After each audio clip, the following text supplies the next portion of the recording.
humilde canal. Hoje, atendendo a pedidos, vamos conhecer a história de mais um grande artista, nada mais nada menos que o grande Freddie Mercury, a rainha do rock.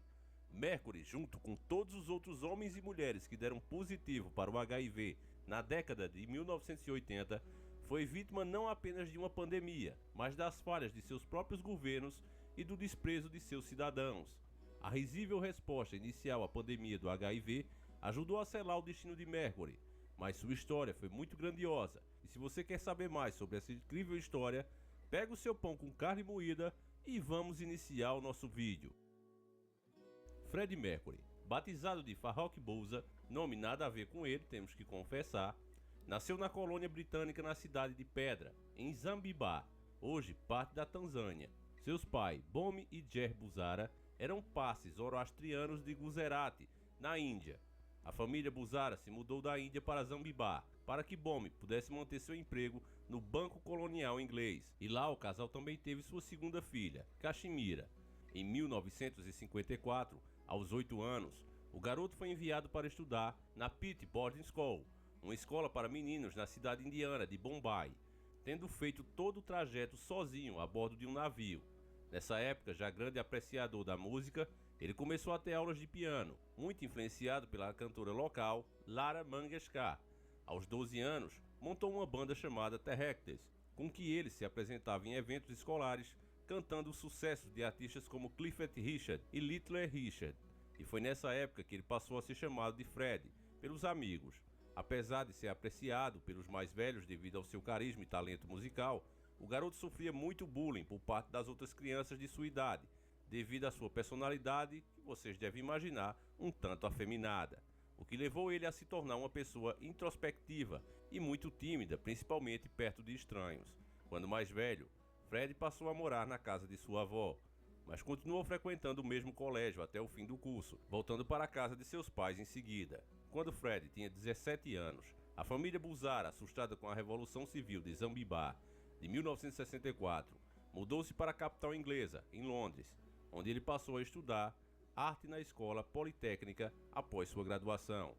Fred foi trabalhar no famoso mercado Kensington, ao lado de sua então namorada Mary Austin, e também foi atendente no aeroporto Heathrow por um breve tempo. Em 1969, Fred iniciou a banda Ibex, depois nomeada Wreckage, mas não durou muito tempo. Depois integrada ao grupo Soul Milk Sea, que significaria no nosso idioma algo como leite azedo. Em abril de 1970, Fred se juntou ao guitarrista Brian May e ao baterista Roger Taylor no trio Smiller, cujo nome foi alterado para Queen. E nessa época, Fred adotou a alcunha Mercury como sobrenome artístico, baseado na letra de uma de suas primeiras canções. Mercury era bissexual não assumido, embora seja costumeiramente descrito como totalmente gay. Em dezembro de 1974, quando perguntado diretamente sobre sua sexualidade por um repórter do jornal NME, Mercury respondeu que houve uma época em que ele era jovem e desprotegido e que teve sua cota de humilhações escolares, deixando explícito que ser gay o levou a ser discriminado por seus colegas de escola. Raramente, Fred falava sobre sua vida particular para a imprensa, e sua família e amigos seguiam a mesma linha, mas sua irmã, Kashmira, quebrou esse tabu e disse a uma rede de televisão britânica que o cantor jamais falou sobre sua homossexualidade diante da família, mas que todos sabiam, e isso nunca os havia incomodado. No início dos anos 70, Fred iniciou um relacionamento com a vendedora de roupas, Mary Austin, que ele havia conhecido através de Brian May. O relacionamento se estendeu durante anos. O envolvimento amoroso deles acabou quando Fred confessou sua natureza homossexual para ela, mas os dois mantiveram uma grande amizade por toda a vida, com Fred dedicando a famosa canção Love of My Life em sua homenagem e também sendo padrinho do seu primeiro filho. Love of my life, you've hurt me, you've broken my heart, and now you leave me. Love of my life, can't you see? Bring it back, don't take it away from me, because Mercury se tornou mundialmente famoso como vocalista da banda de hard rock Queen, que ele formou ao lado do guitarrista Brian May e do baterista Roger Taylor em 1971 sob o nome Smiley.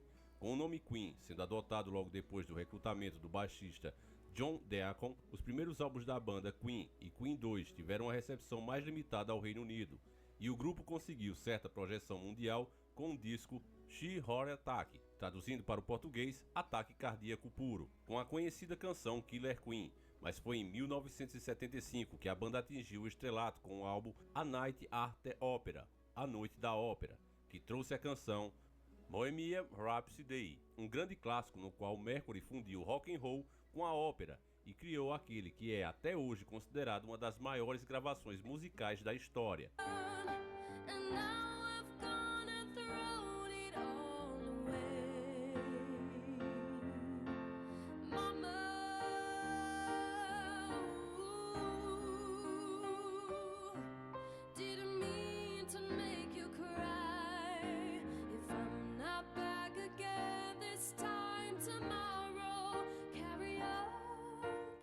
Queen seguiu lançando discos muito bem vendidos e realizando grandes turnês mundiais. Em 1976 foi lançado A Day at the Races, traduzindo para o português Um Dia nas Corridas, com a canção Somebody to Love, do nosso idioma Alguém para Amar.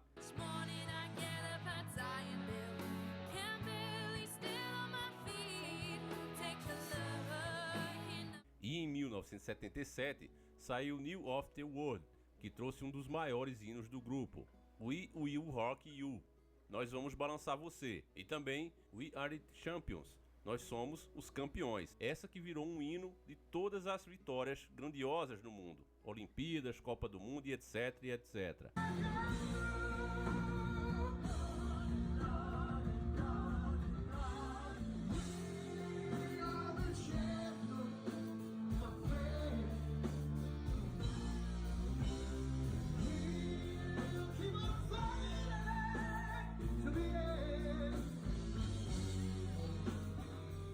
O álbum seguinte, em Jazz, não foi um fracasso, mas falhou em conseguir a mesma aceitação de seus antecessores, apesar de que com The Game o Queen voltou a ser elogiado, trazendo canções como Pequena Coisa Louca Chamada Amor e O Outro Morde a Poeira, uma canção ao estilo de funk rock que foi um grande sucesso e esteve no topo da Billboard Hot 100 por várias semanas.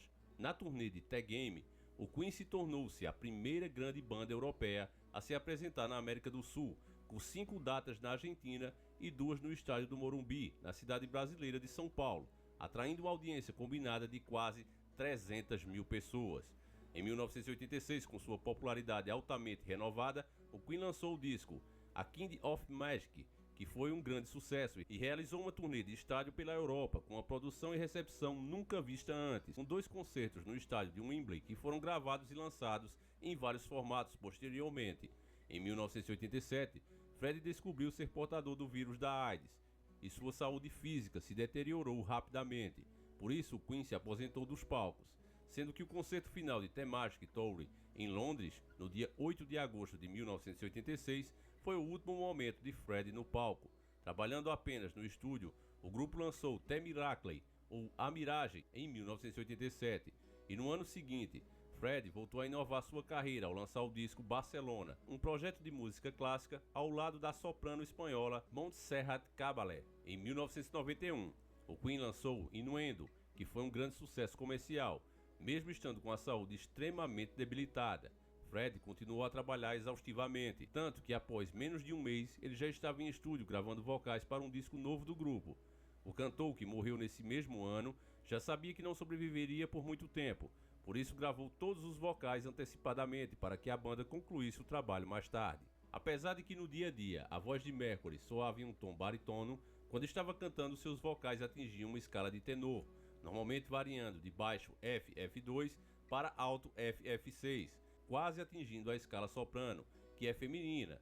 David Brett, um conceituado crítico, descreveu a voz do cantor como indo de um típico grunhido gutural de rock para um vibrante som tenor, logo atingindo um tom alto, perfeito e cristalino no ápice. A soprano Montserrat Caballé, com quem Freddie gravou um álbum, declarou que a diferença entre ele e outros cantores é que ele estava realmente vendendo a voz.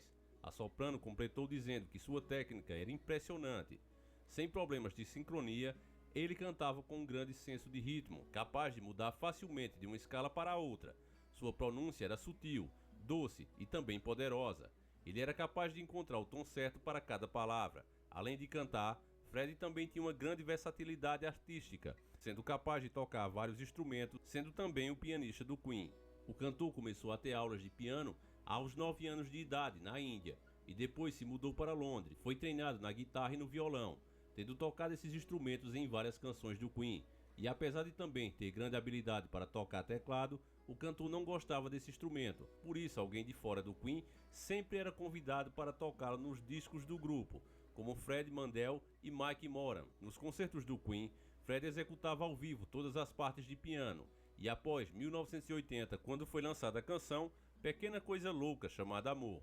Apesar de sempre ter tido uma mente aberta com relação a novas tecnologias e ter aprovado o uso de sintetizadores em vários discos do Queen, Fred costumava ter aversão a pianos elétricos por achar o som deles artificial, tanto que em 1975 o cantor se recusou a tocar um piano, o Lizzy, na canção Are You My Best Friend, de John Deacon, levando o próprio John a ter que gravá-lo. Integrantes de muitas grandes bandas que surgiram antes ou depois do Queen apontaram Mercury como uma grande influência em seu trabalho. Axl Rose, vocalista do Guns N' Roses, que inclusive tem vídeo aqui, vocês dêem uma procurada aí, ou vai aparecer logo aqui quando esse vídeo acabar. Vale muito a pena para você ver a história secreta dos Guns N' Roses.